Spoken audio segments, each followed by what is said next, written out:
한 주간 동안 안녕하셨습니까?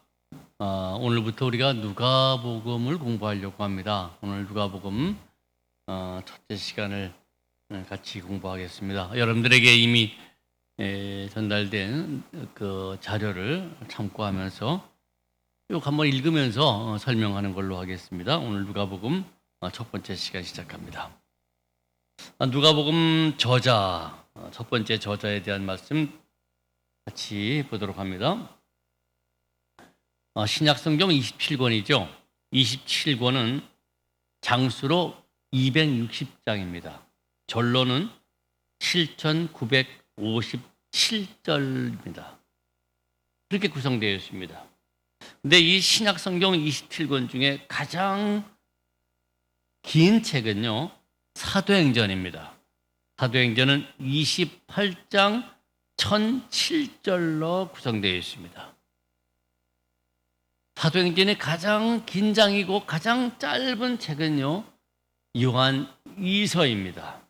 요한 2서는 한 장밖에 되어 있지 않고 13절로 구성되어져 있죠.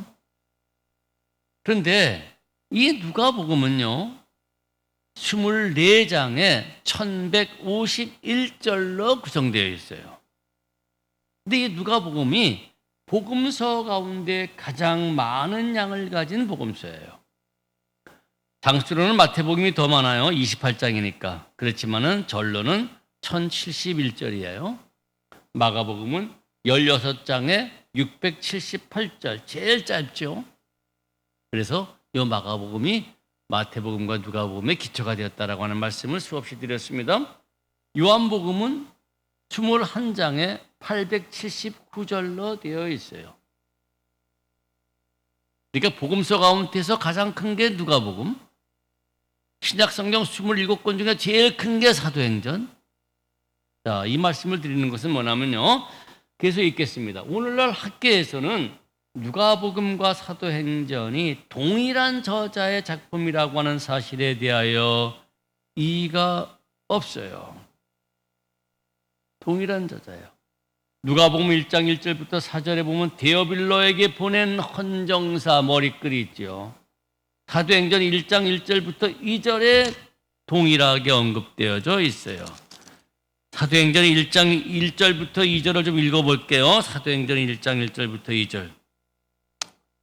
나중에 또 말씀을 드려야 할 텐데 읽겠습니다. 데오빌로여, 내가 먼저 쓴 글에는 무릇 예수께서 행하시며 가르치시기를 시작하신부터 그가 택하신 사도들에게 성령으로 명하시고 승천하신 날까지의 일을 기록하였노라. 여기서 먼저 쓴 글이라고 하는 것이 바로 누가복음이에요. 데오빌로에게 보낸 헌정사가 누가복음과 사도행전에 두 번 나오게 동일하게 나오는데, 먼저 쓴 글 누가복음이고 두 번째 쓴 글 사도행전이에요. 자, 이 사도행전 1장 1절에 먼저 쓴 글이 곧 누가복음을 지칭하기에 누가복음과 사도행전은 동일한 저자의 글이며 이 두 책은 별개의 책으로 기록한 것이 아니라 단행본의 제1권과 제2권으로 기록했다는 것이다. 그런 얘기죠. 태백산맥 1, 2, 3 이렇게 나가듯이 분리된 게 아니에요.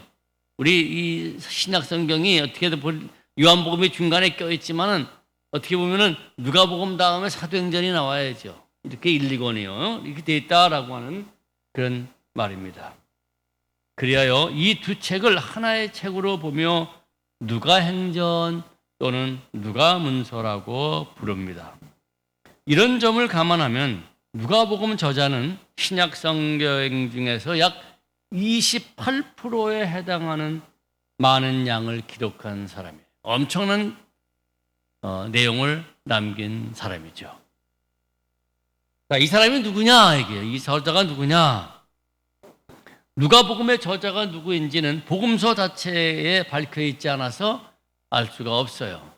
사실 신약성경 27권 가운데서 바울의 서신 외에는 저자가 누구인지 사실 모르죠. 그러나 주 2세기에 살았던 리옹의 교부 이레네우스, 이분이 처음으로 바울의 동력자인 의사 누가를 저자라고 부르고 또 2세기 말경의 기록인데요. 로마에서 만들어졌다라고 하는 신약 성서 목록인 카논 브라토리라고 하는 이 성경 목록에도 보면은 누가가 저자라고 동일하게 언급되어 있어서 보통 이 저자를 누가라고 우리가 부르게 되죠. 거기 빌레몬서 1장 24절에 보면요. 나의 동력자 마가 아레스다고 데마 누가가 문안하느니라 그렇게 되어 있어요. 골로새 4장 14절에 보면요. 사랑받는 의사 누가와 데마가 너에게 문안한다. 디모데후서 4장 11절도 동일한 말이 나오게 됩니다. 자, 여기에 누가는 바울의 동력자로 알려져 있고 그는 의사였어요. 누가복음을 기록한 사람이 사도행전을 썼다라고 하는 사실은 분명해요. 그러나 바울의 동력자인 의사 누가가 이 두 책의 저자라고 하는 증거는 문제가 돼요. 왜냐하면 사도행전에서 누가가 전하는 바울과 바울 서신에서 바울 자신이 전하는 그의 모습과 행동이 너무나 달라요. 그래서 이 사도행전과 누가복음을 동일한 저자가 썼다라고 하는 말은 우리가 인정을 하지만은 바울의 동력자인 누가는 아닐 것이다라고 보는 게 사도행전에서 전하는 바울의 얘기와 바울 자신이 전하는 그 얘기가 너무나 달라요. 틀린다는 얘기죠. 그렇다면 이 사람이 바울의 동력자는 아니다라고 하는 그런 얘기죠. 그래서 받아들여지질 않아요. 구체적인 차이점은요, 우리 사도행전 강의할 때에 좀 말씀을 좀 드리도록 하겠습니다. 오늘날 학계에서는 전통적인 견해를 받아들여 저자를 누가라고 지칭하지만 그는 바울의 동력자인 그 누가가 아닌 다른 사람으로 봅니다. 그는 누가복음의 문체와 언어가 높은 수준이었던 걸로 봐서 박식한 사람은 분명한 것 같아요. 또한 그는 이스라엘 지리를 잘못 전해요. 누가복음 4장 27절에 보면은 나사렛에 대한 언급인데요. 산에 있었다라고 하는 사실 얘기하는데 산 위에 나사렛이 있질 않아요. 산 아래에 있어요. 그러니까 지리를 잘못 전하고 있어요. 그 다음에 유대인의 풍습도 잘 모르고 있어요. 거기 이제 그 1장 59절, 2장 22절, 24절, 5장 19절, 6장 48절 전부 다 그 유대인의 풍습하고 좀 차이가 있는데 뭐 하나만 먼저 1장 59절에 보면은 세례 요한이 출생했을 때 그 집안과 친척들이 이제 8일째가 되어서 할례를 실시하죠. 그때에 아버지의 이름을 따서 사가라라고 하려고 했다. 근데 그 아버지가 사가랴 아닙니까? 그런데 주의 천사가 사가랴에게 그 말을 못하게 합니다. 출생할 때까지. 근데 그 순간에 그 사가랴가 서판을 달라 해갖고는 서판에다가 안 된다. 그리고 요한이라고 해라 해갖고는 요한이라고 이름을 줬다라고 하는 얘기인데 거기에 이제 그 얘기입니다. 당시에 그 아버지의 이름을 따서 그 아들의 이름을 짓는 것은 그런 관습은 없었어요. 근데 여기는 이제 그렇게 얘기를 한 것이 이 사람은 유대인의 풍습을 잘 모른다 뭐 그런 얘기입니다. 그 뒤에 있는 내용들이 전부 다 그런 얘기인데 여러분들이 한번 좀 잘 읽어보시면은 이게 무슨 거구나라고 하는 얘기가 아마 알게 될 겁니다. 그러므로 이방인 그리스도인이었을 것으로서 추측을 합니다.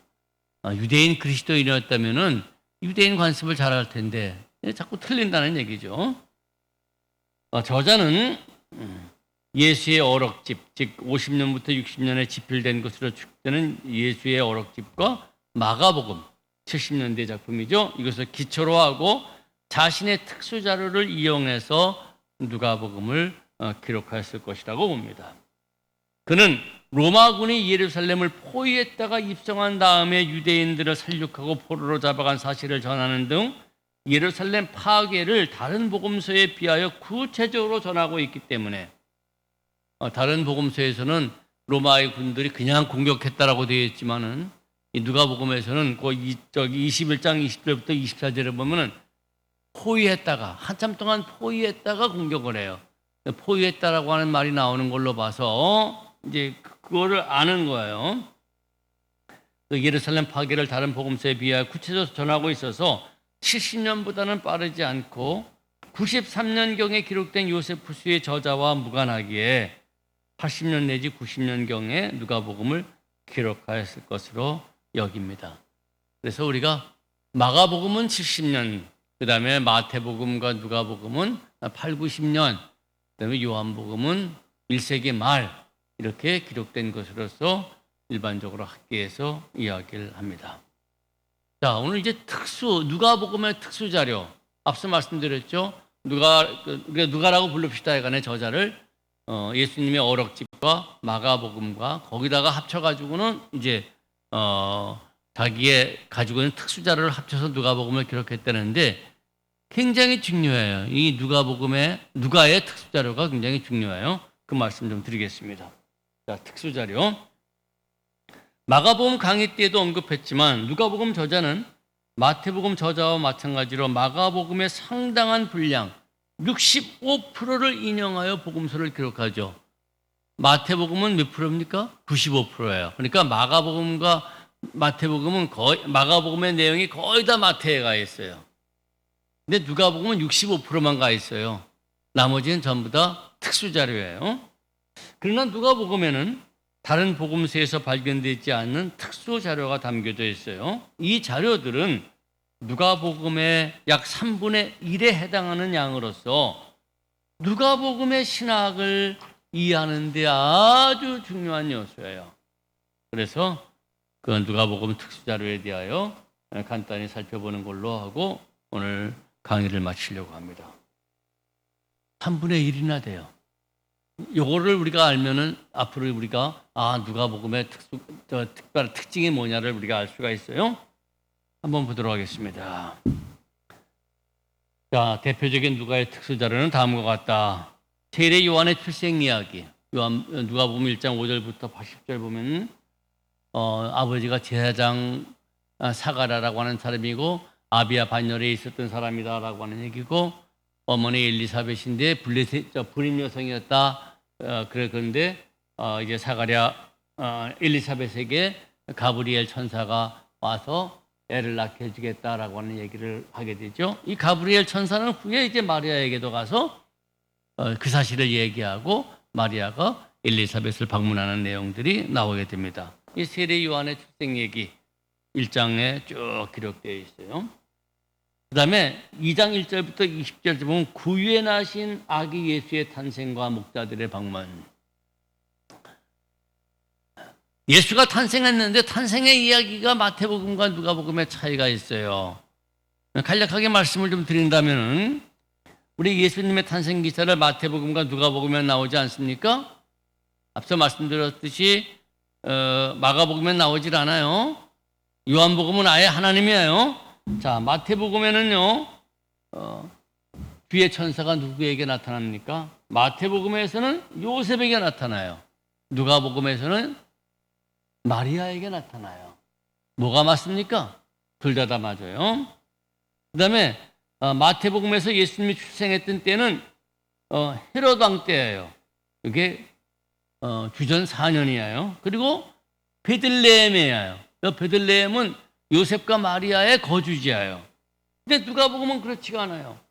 누가복음의 예수님의 탄생은 아우구스 황제, 그다음에 구레네 수리아 총독되었던 AD 6년이에요. 10년간의 차이가 있어요.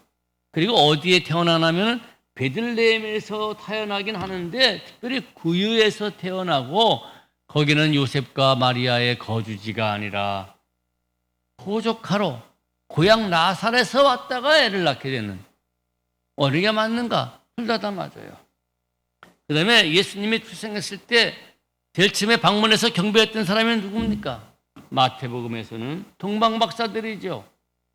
이 마고스라고 하는 이 점술가라고 하는 사람들. 그리고 죄송합니다. 황금과 유황과 몰약이를 또 선물로 바치게 되죠. 그러나 마가 누가복음에서는 아니에요. 밤중에 한밤중에 양을 치던 목자들이 와서 구유에 누인 예수님을 경배하게 된다라고 하는 그런 이야기입니다. 이와 같이 큰 차이가 난다라고 하는 말씀이에요. 자,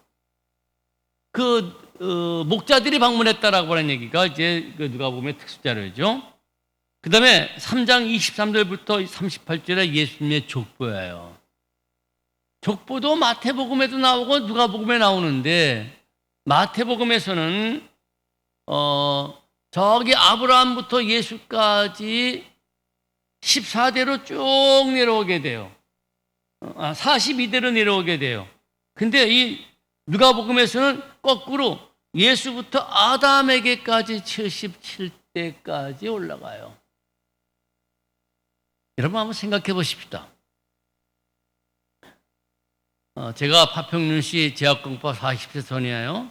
저희 아버지가 공짜 락자 쓰시는 분이에요. 그 위에 할아버지가 호자 철자 쓰시는 분이에요.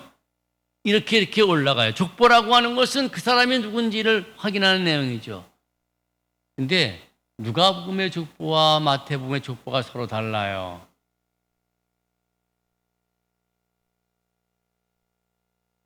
그러면 그 사람이 서로 다른 얘기 아닙니까? 어쨌든 그래요. 어쨌든 마태복음의 족보와 누가복음의 족보, 예수님의 족보가 서로 다르다. 다 의미가 있죠. 그러니까 예수님의 족보에 대한 얘기가 나오게 됩니다. 그 다음에 이제 7장 11절부터 17절 보면은 나인성 과부의 위아들을 살리는 내용이 나오게 되고요. 또 7장 36절 50절 죄 지은 여인을 용서하는 얘기가 나오죠. 바리새인 시몬이 예수님을 초대했는데 거기에 죄 있는 여인이 향유를 갖고 와서 이렇게 했다. 그러면 나인성 과부, 그 다음에 죄 지은 여인, 이게 누가복음에서 이제 특징인데, 예수님은 특별히 이런 사람들, 이 과부들은 이스라엘 3대 약자 아닙니까? 고아, 과부, 나그네, 이런 데 깊은 관심을 가져요. 또 죄인을 용서하시는 내용들이 나와요. 그 다음에 또 8장 1절부터 3절에 보면은 자신의 소유로 예수 공동체를 섬긴 여인에 대한 얘기가 나와요. 막달라 마리아, 요한나, 수잔나 등등. 예수 제자 공동체를 누가 섬겼을까? 이런 사람들이다라고 하는 얘기가 나오게 되죠. 그 다음에 예수를 냉대한 사마리아 사람들을 저주하는 제자들을 꾸짖지요. 예루살렘에 올라가는데 사마리아 사람들이 영접하지 않는다고 제자들이 꾸짖으려고 그럴 때, 제자들이 저놈 하늘에서 불을 내려서 저놈들 멸할까요? 했더니 예수님이 오히려 그들을 꾸짖어요. 이 사마리아 사람, 유대인들이 굉장히 천하게 여겼던, 근데 오히려 그들을 천대하는 사람들을 오히려 꾸짖어요. 자, 그 다음에 예수님을 따르는 자에 대한 권고. 요거는 마태복음 8장 18절부터 22절과 같은 얘기가 나오지만은, 요 누가복음에만큼만은 가족과의, 마태복음에서는 아버지 장래에 대한 얘기가 나오고 누가복음에서는 가족과의 결별에 대한 얘기도 언급이 되기 때문에 이건 특수 자료예요. 그다음에 10장 20절부터 37절에 보면은 선한 사마리아인의 비유. 그다음 10장 38절부터 42절 예수님을 접대한 마리아와 마르다의 이야기. 그리고 마르다는 음식 접대하려고 준비하고 있고 마르다는 예수님에게 앞에 앉아서 공부하잖아요. 이래서 소위 예수님이 마리아다, 참 좋은 편을 택했다라고 얘기하므로 여성들의 권위를 굉장히 높이는 얘기가 또 나오게 되죠. 그 다음에 이제 기도에 대한 얘기가 나오는데요. 11장 5절부터 8절에 보면은 벗의 요청을 들어주는 사람의 비유. 이 바로 앞부분에 주기도문에 대한 얘기가 나오면서 열심히 기도하면은 다 응답되어진다라고 하는 그런 기도에 대한 강조를 하는 내용입니다. 그 다음에 어리석은 부자의 비유. 12장 13절부터 22절. 재물관에 대한 얘기가 나오게 됩니다. 유산 문제를 해결해 달라고 찾아왔던 사람에게 해준 비유가 이 어리석은 부자의 비유입니다. 재물이 생명을 보존하는 것이 아니야. 오히려 그 재물에 넘어가지 마라. 그런 얘기가 나오게 되죠. 그 다음에 회개에 대한 문제가 13장 1절부터 5절, 회개하지 않으면 망한다. 빌라도가 시브리 사람들을 죽였, 갈릴리 사람들을 죽이고 또 실로암 망대가 무너졌던 사람들의 이야기를 했어요. 누구 죄 때문이냐에 대한 문제가 나오죠. 그때 예수님께서는 야, 회개치 아니하면은 다 저렇게 돼라고 하는 이 회개에 대한 얘기가 강조를 합니다. 그 다음에 13장 6절부터 9절에 보면은 열매 맺지 못하는 무화과 나무의 비유죠. 무화과 나무를 심고 3년을 기다렸음에도 불구하고 열매를 맺지 못해서 주인이 잘라버리려고 할 때에 예수님이 올해만 더 참아달라고, 금년만 참아달라고, 하나님의 심판에 대한, 예수님은 우리의 인간의 하나님을 심판받지 않는 것은 하나님의 오래 참음에 대한 이야기죠. 그 다음에 18년간 등이 굽은 채로 고생한 여인을 고치신 내용 13장 10절부터 17절까지예요. 그 다음에 안식일에 수정병자 고친 사건이 14장 1절부터 6절이에요. 이 수정병이라고 하는 것은 온몸에 물이 차는 거예요. 온몸에 물이 가득 차는 것. 그때 예수님께서 안식일에 고치시면서 야, 물에 네 아들이나 소가 빠지면 가만히 놔두냐? 지금 수정병에 걸려서 온몸에 지금 물이 가득 차 있어. 안식일이라고 안 고칠 수가 있겠냐? 하고는 이제 고쳐준 내용이 나오게 되죠. 그 다음에 낮은 자리에 앉고 가난한 자를 초대하라. 어디 가서는 높은 자리에 앉지 말려. 그리고 또 뭐 잔치를 배설했다면은 부자 같은 사람 초대하지 마, 가난한 사람 초대해. 이런 사람들에 대한 관심도 또 나오게 됩니다. 근데 망대 건축자와 전쟁에 나가는 임금에 대한 이중 비유, 이 얘기는 예수를 따른다라고 하는 것은 쉬운 일이 아니야. 중대한 계산을 해봐. 재산까지 다 포기해야 돼. 그런 결단에 대한 이야기 속에 나오는 말씀입니다. 그 다음에 잃은 은전을 찾는 여인의 비유, 잃은 아들을 찾는 아버지의 비유, 거기 보면 잃은 양을 찾는 목자의 비유가 나오는데 이렇게 죄인에 대한 회개가 했을 때 하나님이 얼마나 기뻐하시는지에 대한 얘기가 나오고요. 그 다음에 16장 1절부터 13절에는 불의한 청지기의 비유, 재물을 어떻게 사용할 것인지에 대한 얘기예요. 그러면서 하나님과 재물을 겸하여 섬길 수 없다라고 하는 말씀이 여기에 나오게 되죠. 마태복음에서는 다른 때죠. 그 다음에 16장 14절부터 18절에 보면 바리새인들의 위선, 돈 좋아했던 바리새인들이에요. 사람들 앞에 오른 척하지만은 하나님이 다 아셔. 위선 떨지 마라. 이제 그런 이야기를 하는 겁니다.